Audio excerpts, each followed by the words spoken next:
Welcome everyone to Weather Impact Live. We have a jam-packed show for We do. you today. Yeah, Woo. we're talking about the fires, and also after you do Mike Prangley is going to give us a whole rundown on all the fires that we're tracking across the First Coast. But since this is also based off of Weather Watchers Worldwide, we do go around the world, and we have updates to bring you about an earthquake out of Japan this morning. Also, the fact that this is the anniversary of the Deepwater Horizon oil spill, drought impacts on farmers across the country. We had tornadoes across parts of the country earlier late last week. We had a lightning death, unfortunately, and we're still checking in on Guam after that typhoon. So lots to get to today. But first, we're gonna kick it off with the fire weather here Yes. locally. Boy, what a weekend. As we take a look at this, Lee, we're talking about a red flag warning officially until 8 o'clock tonight. So where you see the pinkish red color on your screen,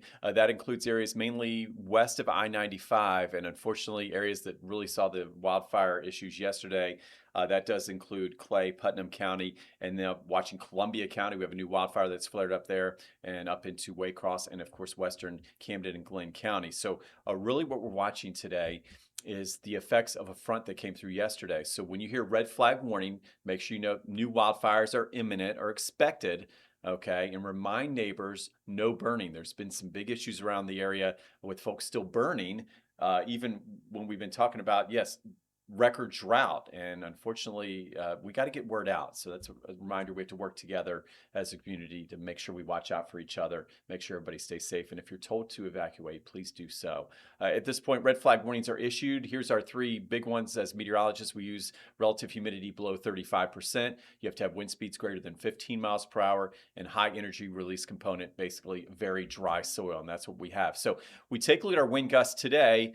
Yeah, it's well above the threshold, Lee. Notice those gusts could be up over 30 miles per hour there, especially this afternoon. That's so scary to think about how fast that would spread a fire. Throw a spark across a road and light it on the other side. Yes, and I mean it will only take a spark, so no burning, and that's why we look at this air mass that came in behind the front.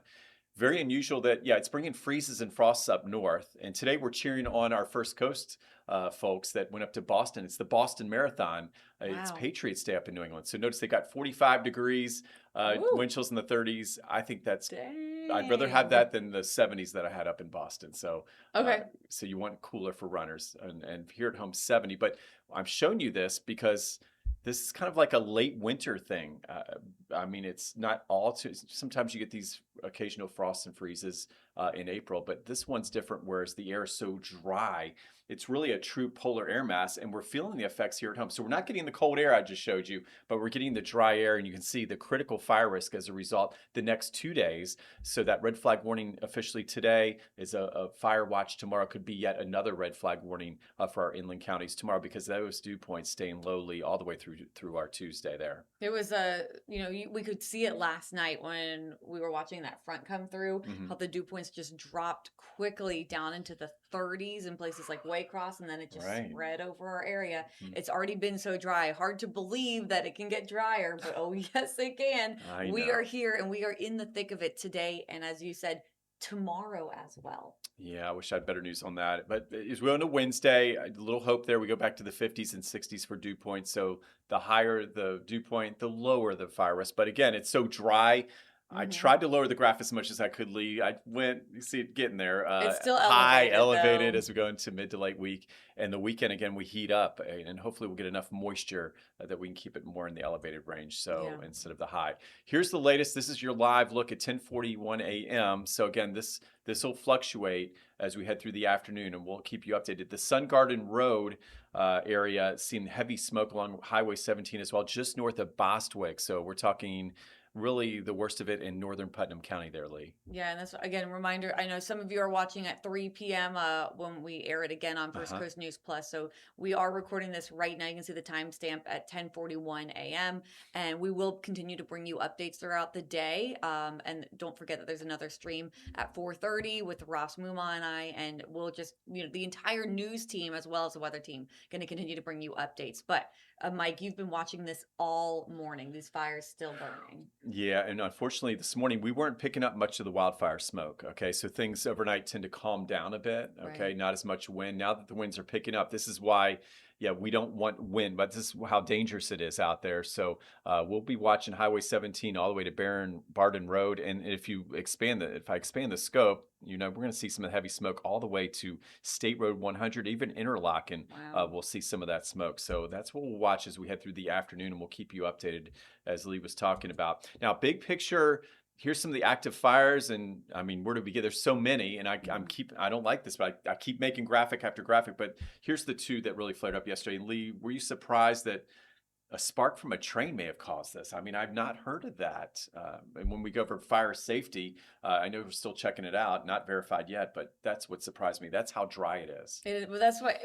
On the other hand, it wasn't. When we talk about fire safety, we also say make sure that your cars aren't sparking. You don't have chains dragging. Same Mhm. story, of course, with a train, like any sort of moving object or There had vehicle. to be something There hanging could be off that train, sparks. right? Exactly. It Okay. happens, unfortunately. So just like it can happen with trains, we need you all of us, we're gonna do it too. Just make sure that everything is safe when we're out and about our cars. Make sure just nothing is sparking because that's how easy a Unreal. fire can spread. I mean, this thing, I was here yesterday when it developed and the way that it just expanded. Both of those two fires so close to each other just exploded yesterday when it came to how quickly they were growing and that the deep dark smoke that was billowing up. And as you said, it's normal for these fires to calm down at night, but unfortunately already not even 11 a.m. and we're already seeing them ramp back up. We can already see it on radar. That's true. It's just it's amazing. So these once you get 1,000 acres or more,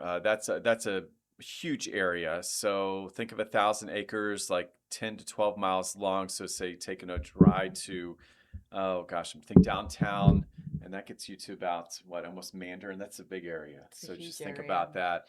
For Clay County and Putnam County, watching that, and only 5% or less contained on those wildfires. So just keep in mind with the wind, it's going to be tough for those firefighters, and it's a big fire. So two problems: the size, and then of course the weather conditions not Mhm. helping us, and probably I think as we go into Wednesday, maybe better firefighting weather, but next 2 days, not seeing that. And that includes areas of Nassau County. In fact, up in beautiful Nassau County is what I call it. You've got Connor Nelson Road.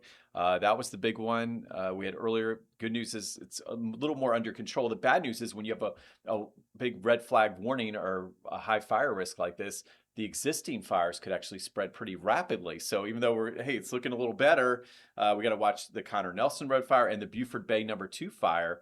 That one only 30% contained, and that's just west there of Hilliard. We got to watch those two carefully, especially now. Even though it looked like we were getting those under control, that could change in an instant, right? You can, unfortunately. And- That's just two more out of so many that we're watching. Yeah, and then toward Palaca, this was the big one, I believe, on Friday. We got the Milliken Road fire, 70% contained. We'll keep an eye on that. That's a little farther down Highway 17. But if you look at the wildfire smoke, a lot of folks were amazed at how hazy it was yesterday. Well, we Yeah. had a west wind blowing the smoke toward downtown Jacksonville. Today, better visibility. And if you look at the overall fires, you can see the plumes really staying mainly to the west of Jacksonville, Metro Jacks at least. That's going to be the spot to watch as we head into the next couple of days, especially west. But as we look at the morning hours, the winds will lighten up, especially Wednesday, Thursday, and some of that smoke could settle a little farther east. So as the week goes on, we may see that fire risk drop, but maybe a little smokier as we go into time. In fact, you can see the better air quality coming in this morning. We're showing that on Good Morning Jacksonville with that front moving south. You see that big smoke plume slowly sinking, and then if you look closely, here's Monday. See that big swath? Mm, That's that fire. That's actually a big fire that's broken out in Clinch County mhm. that we're watching. Now that one's 4,000 acres. Yeah, I know that's impacting people in Fargo, Oh, and just other people in, just to the west of us. and there it goes again, flaring up again as we end Tuesday and That's a Wednesday. huge one. That's so So you scary. see the milky white on the screen again. The thickest smoke still west, but there's going to be some issues even farther east, especially in the morning hours. So we'll be watching. Well, boy, the visibility all week. We'll be watching the wildfire risk, and of course, keeping you updated on the latest here. So, and there's another all the way through Thursday. You see another plume of smoke. Other thing we're fighting, just in case there's been a lot of sniffling and sneezing out there, just to reiterate, it's not just the smoke that's lowered the air quality at times. It's the pollen that'll stay very high when it's windy and it's so dry like this. It'll be an issue. So I've been feeling a little bit, but trying to drink, hydrate, and take care of I myself. So take care of yourself out I there. forgot to take my allergy pill yesterday, and Yeah. I was reminded when I was here at work, and I was like, "Why am I sneezing so much?" Oh yeah, that reminded me real fast. I think our oak season, if you're looking for a break, it goes till early May. So once we get toward mid-May, a little better. I'm grasses too, though. I just And then but the grasses they're kick in still during the they're summer, kicking my poor butt. thing. No, real Okay. quick back to the fires too. I Uh-huh. know that Jackson, you were pulling some images out of Alachua County. There was a fire near Gainesville, fire near Columbia County. We've just had so many. But do you want to show those pictures now, Jackson, too? Yeah, we've had a lot of folks concerned about the Gainesville fire for sure. So, Right. I mean, anyone who has well, my daughter's family, kids, there. students, Yeah. it's exam week. Wow. So, Look at that. oh, oh man. So this is out of the Gainesville area, Alachua County. There were, I heard yesterday, closures as they continue to fight that fire there. In Jackson, this is the Main Street. There's 3 of them going on. There's the 121 fire, the Main Street, North Main Street fire, and the State Road 26 fire. So many fires. So they've got 3 that's going. so scary. It is. Can you imagine being one of the, I'd be out. Oh my gosh. I don't know what I hose everything down like the fire department's doing. That's good. So they and then let them do their job. That's good. And then if you're told to leave, yeah, please do so. I mean, those fires are right up next to that neighborhood there. Very scary looking images. Our firefighters across all of Northeast Florida and Southeast Georgia are working hard. In fact, we even got some help with the fire out of Chattanooga, I believe. And you know what? Actually, we do have an update. So this is from, I'm going to show you guys a story from Zach Wilcox. It is from last night, but he was out at all the different fires getting an update for us. So let's take a listen now to what Zach had to say last night. The really low humidity that's forecast for the next couple of days, we're going to have a hard time working in and getting control. This is going to be a multi-day event. Clay County Fire Chief Lauren Mock wanted to get an idea of what his team is working with as they try to contain the Cruise Road fire in Green Cove Springs. So he got in his car. I just drove the circumference of the fire from Putnam County up to here on both sides, and there's a lot of people and narrow roads and a lot of smoke, so they have to be cautious. Mock says they have voluntary evacuations underway for folks on Varney Road and Woodward Lane who are the closest to the flames. We've advised over 20 residents to be able to leave.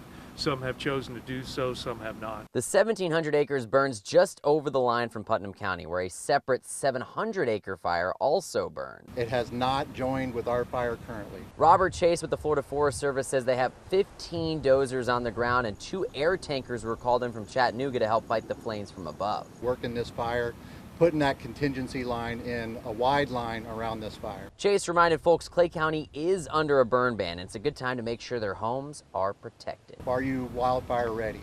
Take a look at your home, make sure that those gutters are clean and any space between your house and that woodland, there's nothing that's going to carry fire.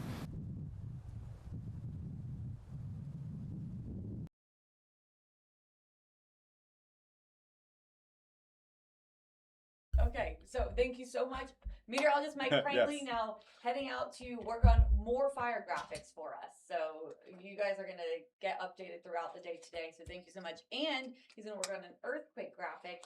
Speaking of that earthquake, all right. So we are done with our graphics now. So we can take down the allergens forecast because we're gonna get into the Weather Watchers Worldwide part of this. We're going to talk about weather all over the world, and we're going to start with an update from this morning. If you weren't aware, there was an earthquake in Japan. So let's take a look at that video now. Tsunami warnings were triggered this morning after the 7.7 magnitude earthquake, and it hit off the coast of northern Japan. And so it was originally reported as a 7.4 if you heard the update earlier this morning, but Japanese officials have updated this to a 7.7 magnitude. So you're looking at video out of an office building there in Japan. The quake was so powerful, it shook the entire building. It's out of Tokyo specifically. And the Japan Meteorological Agency warned of a tsunami as high as 3 meters. So that's nearly 10 feet. and that's in places that I'm so sorry if I say this wrong.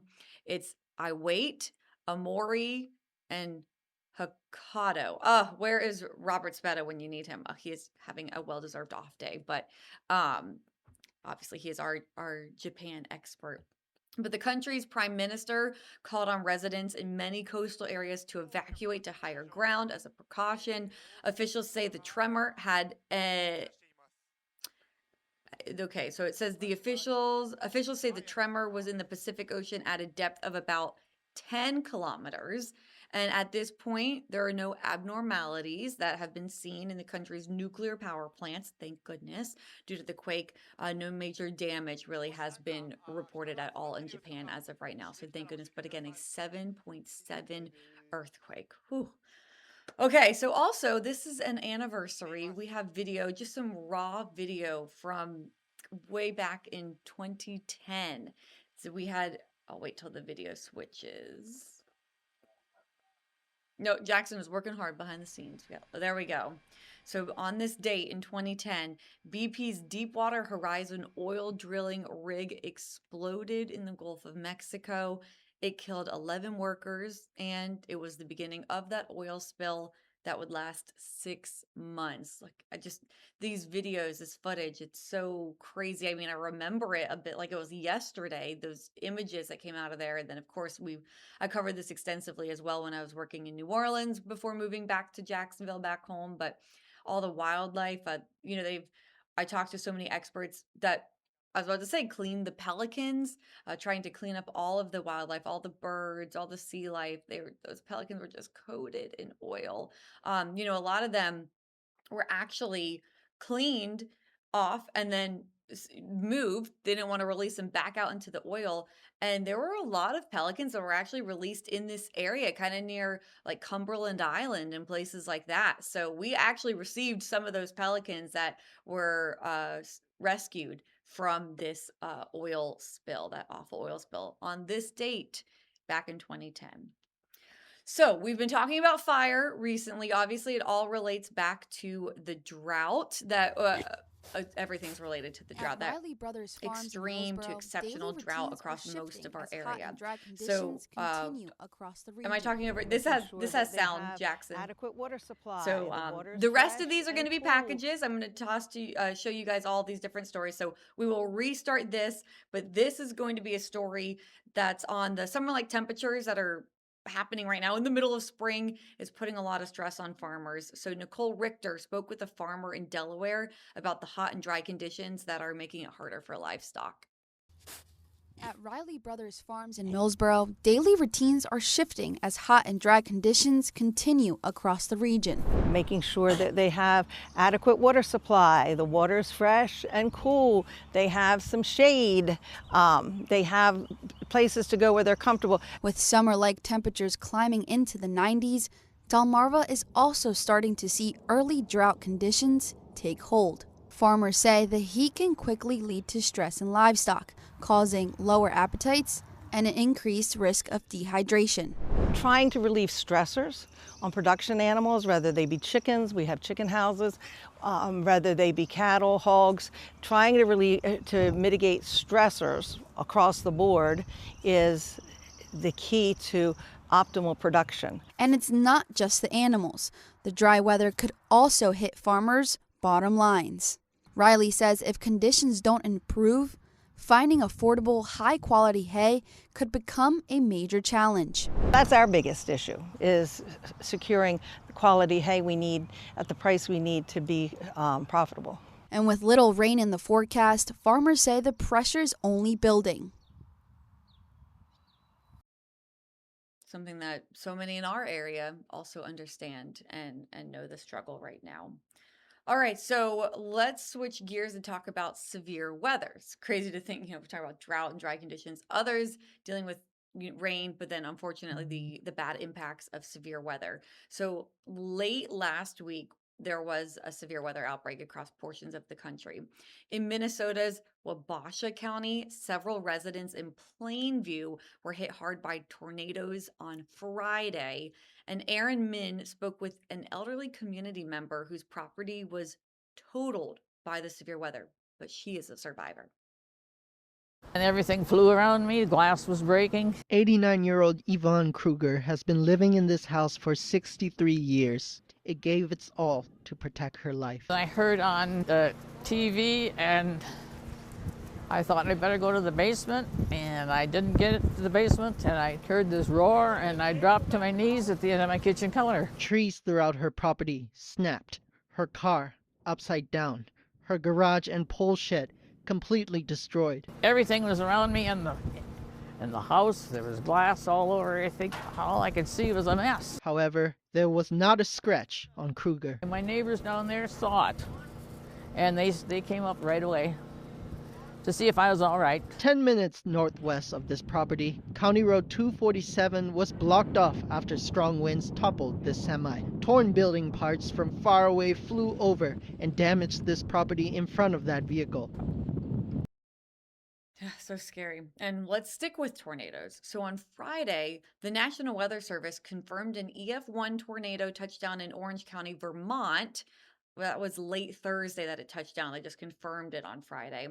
And so the tornado is the only April tornado on record in Vermont, dating back to at least 1950. As of now, no injuries have been reported, but Alexis Crandall has the story.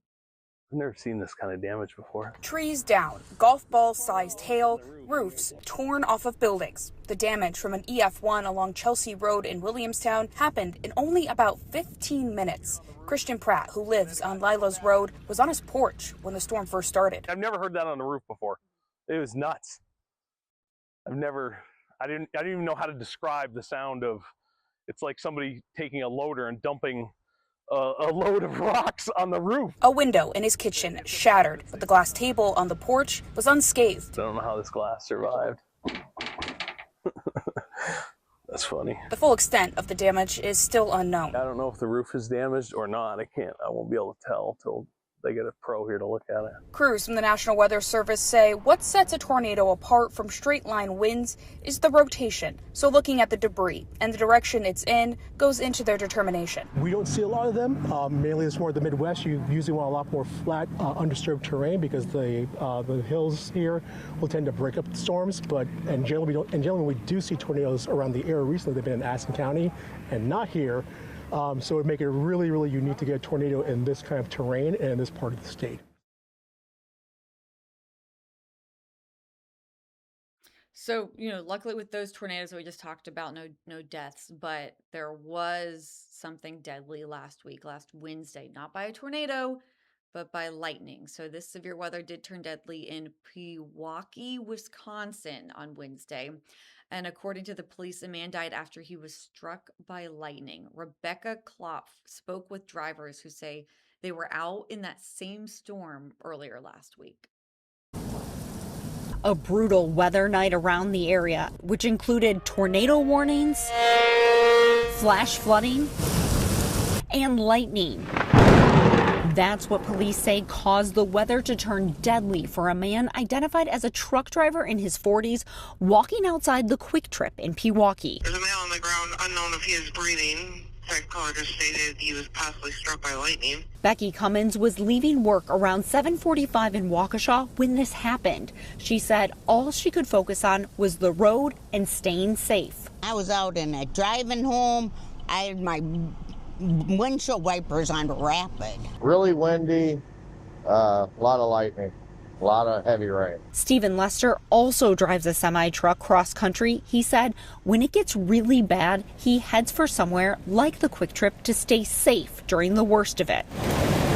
Police say the man, who they believe was hit by lightning, had been heading to the store when he was struck. Witnesses tried to do CPR. The man was taken to an area hospital where he was pronounced dead. The National Weather Service confirmed there was a lightning strike. It really brings it home for you. Like I ignore so many of the warnings, get here, get there, and it'll never happen. Lightning strikes 1 in a million times. I guess you gotta heed the warnings. The last lightning death in Wisconsin was in Kewaskum in September when a DNR employee was struck while working outside.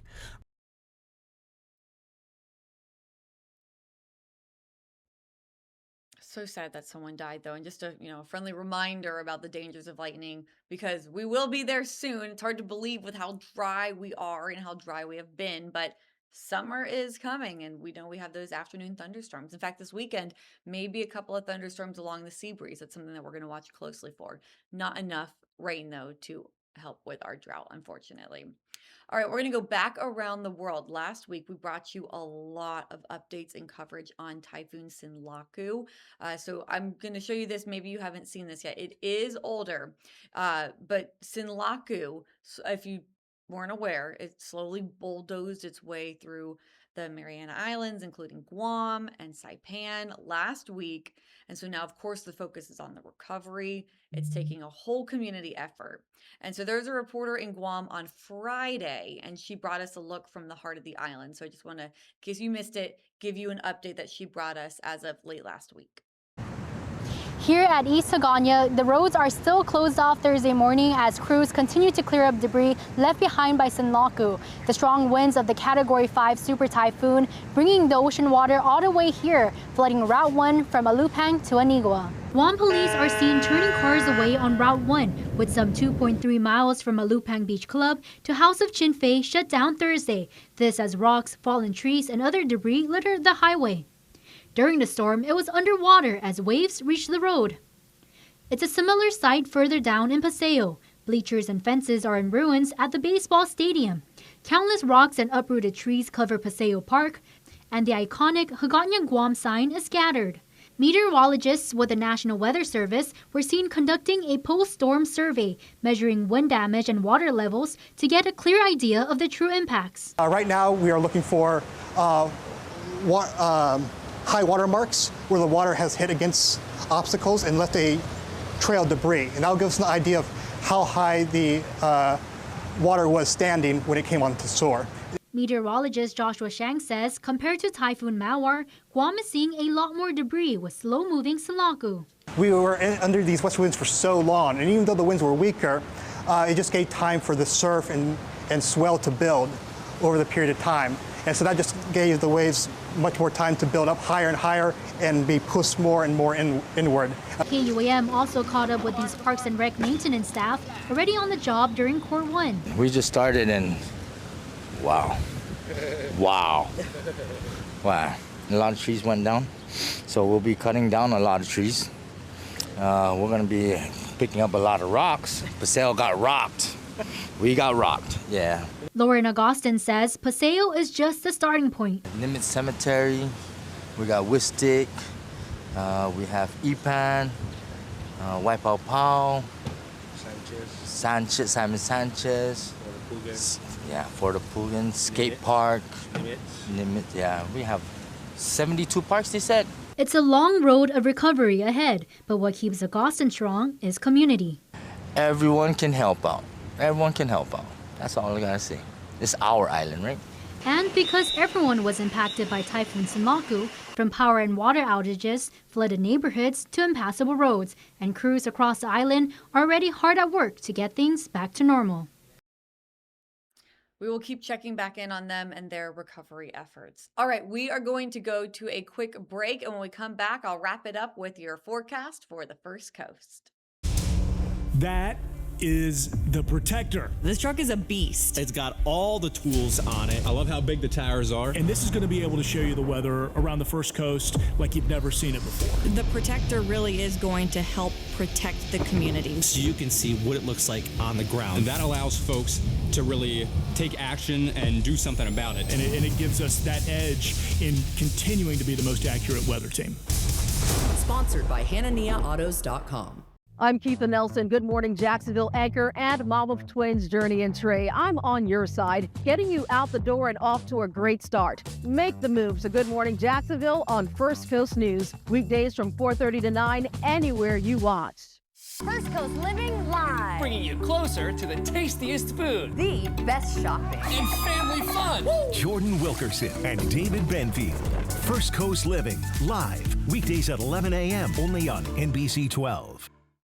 We have new details about a heavy police presence in Jacksonville Beach. driver fired gunshots along the interstate today, prompting a police chase. Stream extended coverage on First Coast News Plus. The First Coast News weather team is here to deliver your most accurate forecast with weather impact alerts to warn you about severe weather and up-to-the-minute information on First Coast News Plus. The wave of moisture rolls its way on in here. Our team is the most equipped and experienced to help you prepare and keep you safe. The First Coast News weather team is always on your side. Stream extended coverage on First Coast News Plus.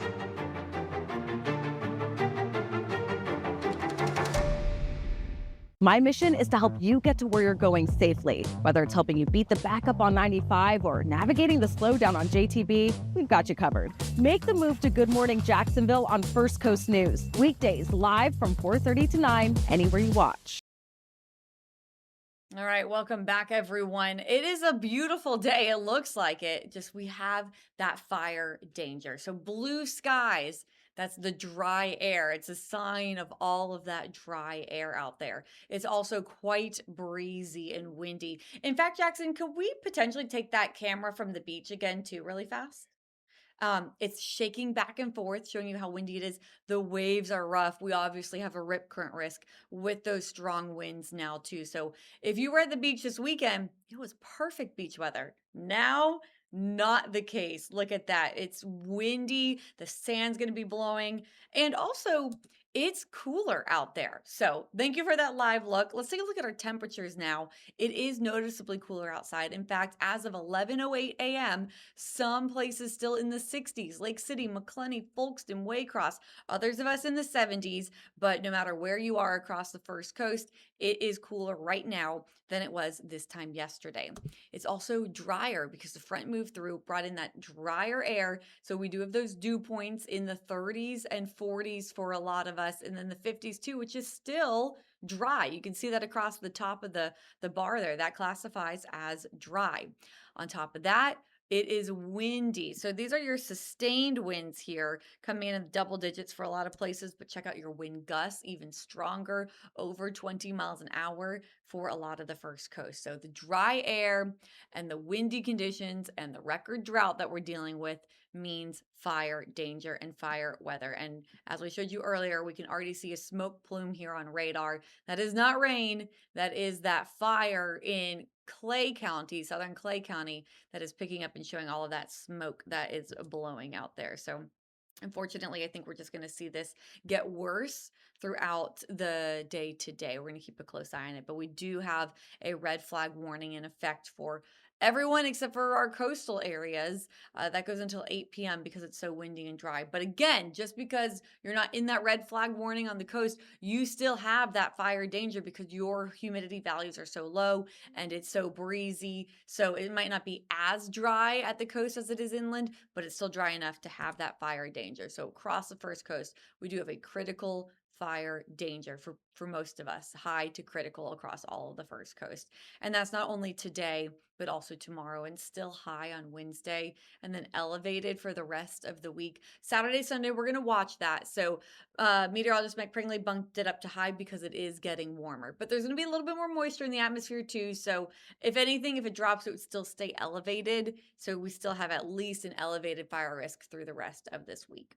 But it is cooler out there. That's a little bit of silver lining, how good it feels. If you have outdoor chores to do, some yard work, today and tomorrow are the days to do it. Tomorrow morning, even a little bit cooler than this morning. More areas inland starting off in the 40s tomorrow morning, 50s to near 60 for everyone else. And then in the afternoon, once again, a lot of spots staying in the 70s to lower 80s. So still cooler and more comfortable for our Tuesday.